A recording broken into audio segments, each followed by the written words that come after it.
Buenas tardes compañeros y tutor, mi nombre es William Andrés Cortés Correa, pertenezco pues al grupo eh, de Ingeniería Ambiental de la ciudad de Ibagué. En este momento pues de acuerdo al tema que nos tocó durante este trabajo que son las fuentes de energía alternativa, he escogido lo que es la energía hidráulica. Me parece pues que aparte de que se utiliza muchísimo, que se utiliza mucho más en masa, que obviamente ya se ha especializado para utilizar esta energía, entonces me parece excelente pues hablar de este tema y que me gusta muchísimo. ¿Qué es la energía hidráulica? Pues empezar por ahí. La energía hidráulica, pues como también se podría llamar energía hídrica, es una fuente de energía capaz de renovarse a sí misma, pues la cual es contenida dependiendo, eso sí, de lo que vayamos a hablar de la energía hidráulica, de todas las estaciones que se puede hablar. De todas se pueden renovar, ¿sí? Y se contienen en embalses y pantanos, algunas de las cuales se aprovecha energía cinética de la corriente o del salto del agua. Entonces, por lo regular, cuando hablamos de energía hidráulica, estamos hablando de que son embalses de los cuales contienen pues agua, para lo cual se utiliza la corriente que genere pues una energía potencial que haga girar en este momento, pues por lo regular son turbinas y generen luz. Esto en su funcionamiento, pero ya lo vamos a explicar posteriormente. ¿Cómo funciona? Es lo que nosotros iríamos a explicar. Pues realmente la energía hidráulica funciona por medio de la energía cinética, la cual se libera mediante la corriente o el agua que cae.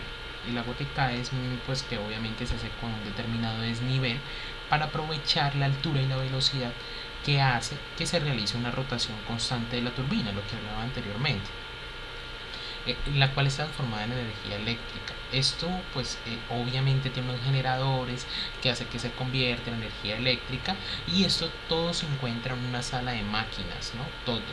Todo mente funciona en una sala de máquinas. Obviamente aquí se realiza la conversión. Etapas del funcionamiento. Realmente cada etapa tiene su funcionamiento. Desde lo primero, que estamos hablando de una central general.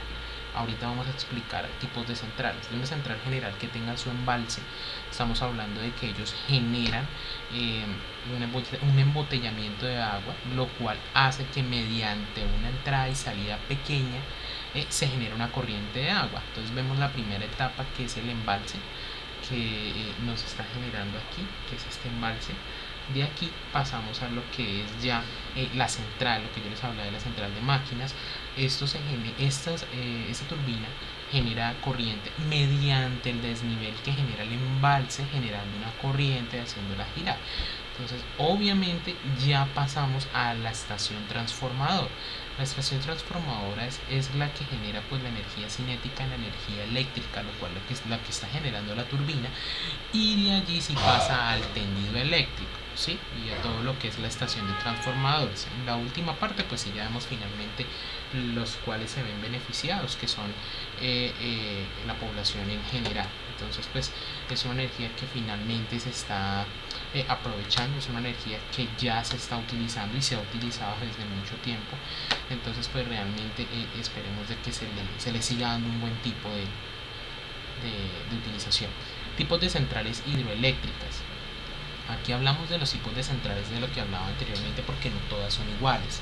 Entonces, muy rápidamente son las siguientes. Las centrales hidroeléctricas se clasifican de acuerdo a sus necesidades, ya que se construyen de acuerdo a los parámetros y condiciones para los cuales fueron creados.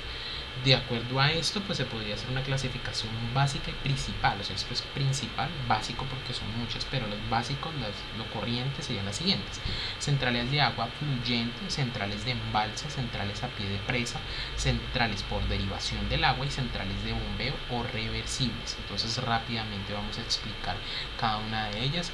Las centrales de agua fluyente pues es una de las centrales también más generales de las que existen. Entonces vamos a explicarlo en el momento con un mapa mental. Centrales de agua fluyente.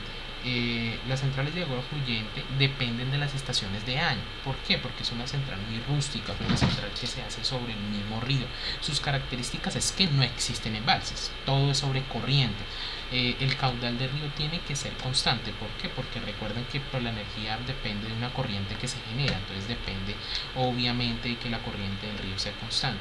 Su funcionamiento no es muy bueno para una gran demanda, pues debido a que su potencia depende mucho en la temporada que se esté viviendo. Por si estamos viviendo una temporada de verano, realmente su funcionamiento se va a ver muy estancada. Entonces pues su construcción se realiza pues mediante una presa sobre el mismo cauce del río, no se genera embalse y obviamente se mantiene sobre un desnivel constante con respecto a la corriente del agua para que genere obviamente una energía cinética.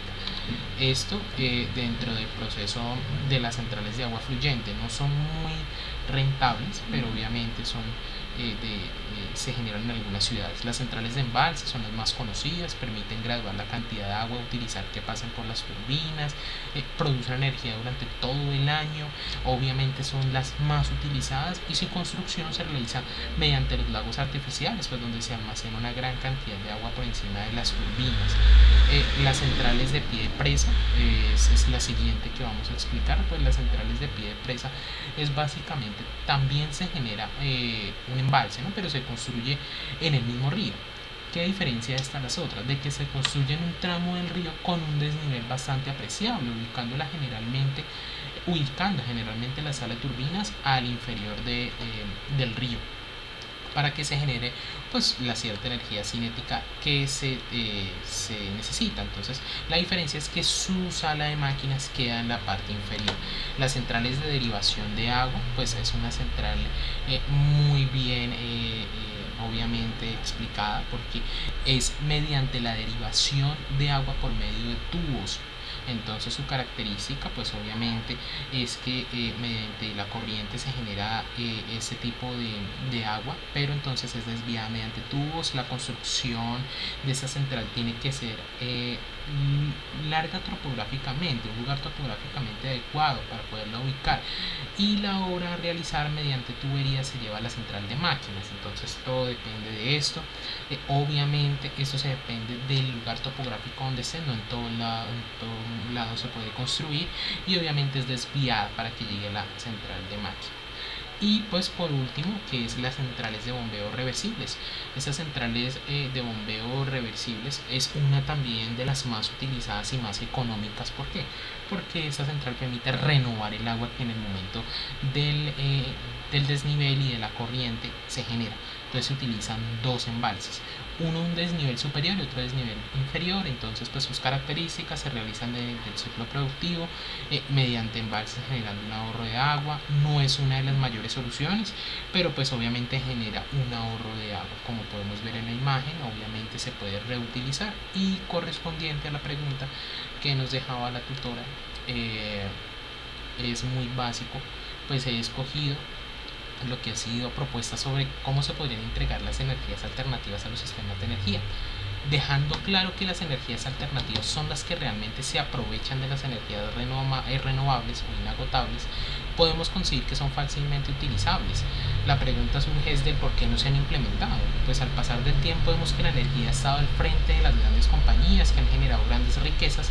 Al interés por cambiar pues toda su maquinaria no se ve reflejada, ya que lo que les interesa es tener un cambio, sino que no se genere rentabilidad. Entonces generalmente para llegar a estas oportunidades debemos dejarle ver qué propuestas podemos llegar a hacer que beneficien a la comunidad y a esas empresas, porque finalmente son las que nos vamos a ver beneficiados, somos nosotros. Entonces pues las propuestas son muy básicas: hacer ver el ahorro mediante el cambio de la materia prima, el beneficio que se obtiene en el medio ambiente generando un espacio limpio. Los recursos del cambio de infraestructura son mínimos, pero que finalmente se van a ver utilizados en la rentabilidad considerable, y beneficios por parte de los gobiernos para estas empresas que puedan cambiar su infraestructura, como son impuestos, estampillas, etc. Entonces pues esta es mi presentación. Sé que es un poco largo, realmente el tema es extenso, más la pregunta, pero pues realmente muchísimas gracias pues por la atención. Espero que les haya gustado el video. Pues espero que haya sido claro pues el tema de las centrales hidroeléctricas. Muchas gracias.